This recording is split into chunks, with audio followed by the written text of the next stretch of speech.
Welcome to The Explainer. Today, we're doing something, well, absolutely wild. We've actually managed to intercept a live neural network feed straight from a state-of-the-art multi-agent trading desk.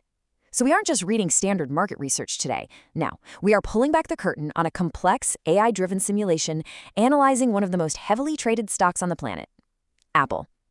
Let's dive right in. Now, you might be wondering, what's the central mystery we're trying to solve here? Imagine a virtual trading floor where aggressive momentum algorithms and incredibly strict conservative valuation bots are locked in a fierce, high-speed debate. They're looking at the exact same data points, but they are drawing wildly different conclusions. So how on earth do they reconcile this massive conflict to spit out a single, highly profitable trade architecture? To give you a sense of what we're dealing with, we're plunging directly into the matrix with this live agent dashboard. Notice the distinct AI agents operating here. You've got the market analyst, the fundamentals analyst, all the way down to the risk management team featuring our aggressive, conservative, and neutral agents. This is the exact ecosystem we'll be deconstructing, tier by tier, so you can really grasp the precise thought process of this simulated trading desk. Okay, Section 1, Fundamental Valuation Breakdown. Before these risk management algorithms go to war, they need a baseline. Let's look at the underlying asset metrics to see where they're starting from. The system's fundamental report makes its core conclusion abundantly clear right out of the gate.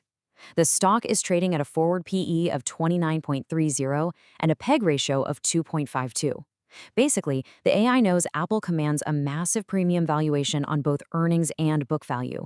And why is that? Because its elite profitability, ridiculous free cash flow, and undeniable brand moat completely justify it. You're not buying a discount bin value stock here. You are explicitly paying up for a mature, cash-rich titan. Now hold up, because there's an absolutely crucial nuance here that we need to unpack. You might see a return on equity of 141.47% and think, wow, that's pure explosive growth. But the AI actually flags this as a bit of financial engineering magic. It's essentially an optical illusion of capital efficiency. That huge number is heavily inflated by Apple's aggressive share repurchase program, which artificially shrinks the equity denominator on the balance sheet. So it doesn't mean Apple is magically earning 141% on shareholder capital in the traditional sense. It just reflects a capital structure that's been beautifully but artificially distorted by buybacks. Moving on to Section 2, the bull versus bear synthesis matrix. The fundamentals are set, so the simulation kicks off what is essentially a virtual courtroom drama. Let's look at the cross-examination between the bull and bear research agents. This matrix is just a brilliant distillation of the debate. In one corner, championing the bull analyst pillars, we have massive, durable free cash flow exceeding $100 billion. We've got structural ecosystem lock-in, meaning they literally don't even need hypergrowth to succeed, and solid EPS accretion driven directly by those buybacks. But then, counterattacking with equal depth, the bear analyst steps in to highlight the core risks. They point out smartphone saturation and note that growth is steady, not explosive, creating serious premium multiple expansion risk. Plus, they flag a negative working capital structure of minus $4.26 billion. And most crucially, the bear warns of the diminishing marginal utility of buybacks. Repurchasing shares at these sky-high premium prices offers a much weaker form of price support than buying them cheap. Honestly, both sides make incredibly compelling points here. All right, Section 3, Strict Technical Indicator Checklist. The fundamental analysts are at a complete standoff. To break the tie, the simulation shifts focus entirely to strict technical parameters. Let's put on our market technician hats for a minute. We are going to blast through this rapid-fire technical checklist straight from the system logs. First up, the RSI is sitting at 66.4. The exact trading implication here? Bullish momentum is totally intact, but the risk warning, we are nearing exhaustion. It's strong for sure, but it's close enough to that 70 level that any stall could signal a painful pause. Second, the MACD is at 4.36. The implication is that this firmly confirms a trend reversal from negative territory back into the positive. It's a classic accumulation signal. Finally, and this is absolutely critical, the ATR, or average true range, has expanded to 6.6. This explicitly implies elevated volatility and much wider daily price swings. The primary risk warning here is premature stop-out risk regarding your position sizing. Let's be real, if your stop loss is placed too tight in a 6.6 ATR environment, you are literally going to get clipped by routine, everyday market noise. When you place these raw technical data outputs side by side, a massive internal conflict emerges in the system. You've got this beautiful, confirmed trend moving steadily upward, juxtaposed directly against the glaring warning signs of expanded daily volatility. And that sets the perfect stage for a fiery simulated debate. Which brings us to Section 4, Deconstructing the Agent Debate. This right here is the psychological core of the AI simulation. Let's break down exactly how the risk management agents clashed over this data. So the aggressive analyst comes out completely swinging. They explicitly argue that the trend is overwhelmingly live, prices holding comfortably above a rising 10 EMA. They make the case that waiting for some perfect dip is a huge mistake, because ignoring a confirmed MACD reversal and rising volume-weighted moving averages will just cause you to miss the best part of the move. For the aggressive agent, the cost of missing a renewed accumulation phase in a mega-cap leader is just far, far worse than overpaying by a couple of points on an imperfect entry. But the conservative analyst? They completely reject this. They counter with rigid valuation objections, warning of mean reversion and a highly fragile extension. Sure, the trend is up, but they argue it's an incredibly vulnerable climb. They emphasize the exact danger we just talked about: blindly buying premium multiples in an environment with an expanded 6.6 ATR. To the conservative agent, that 50-day simple moving average support is still just a test, not a guarantee.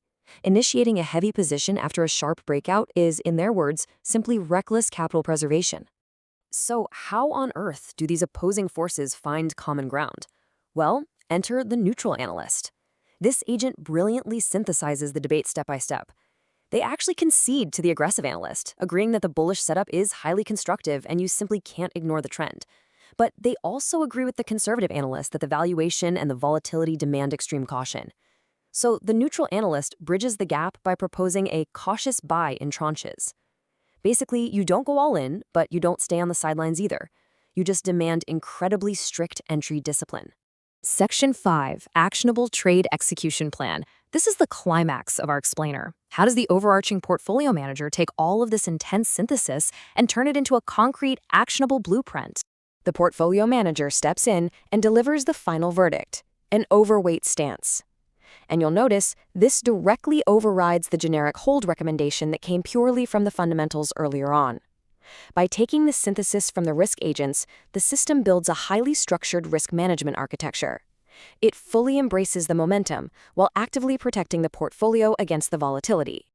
Let's map out the exact multi-tranche execution parameters these models established. Step 1, you initiate a small starter position right around 268.5. You just get some skin in the game. Step 2, layer on more exposure during controlled pullbacks toward that 268 to 269 range. And step 3, this is where you buy aggressively, right down near the 261 to 262 support lines, assuming the trend actually holds. This specific scaling plan perfectly mitigates the 6.6 ATR volatility risk that the conservative agent was screaming about earlier. But what if the AI is just flat out wrong? Well, the matrix explicitly defines its invalidation rules.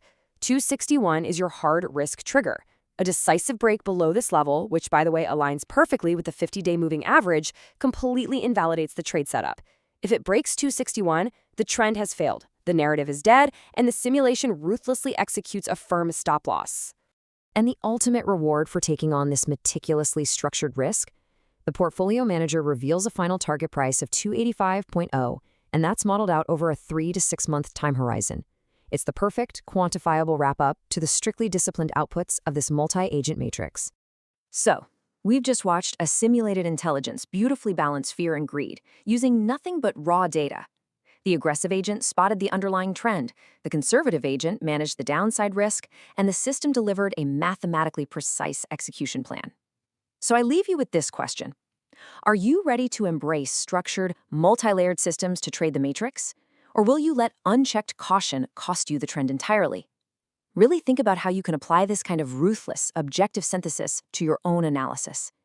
Thanks for joining me on this explainer, and as always, keep questioning the data.